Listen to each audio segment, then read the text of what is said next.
श्री स्वामी समर्थ, जय जय स्वामी समर्थ. तर मंडळी, तुम्ही स्वामींच्या त्या मूर्तीकडे किंवा फोटोकडे नीट बघा. त्यांचे ते मोठे तेजस्वी डोळे तुमच्याकडे एकटक बघत आहेत. त्या नजरेत एक वचन आहे. ते तुम्हाला सांगतंय, बाळा, तू फक्त कर्म कर, फळाची चिंता माझ्यावर सोड. तू पेरायचं काम कर, उगवायचं काम माझं आहे.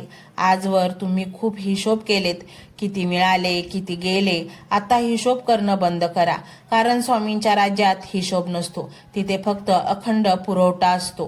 तुम्ही आता अशा एका सुरक्षा कवचामध्ये प्रवेश करणार आहे, जिथे बाहेरील जगाची नकारात्मकता तुम्हाला स्पर्शही करू शकणार नाही.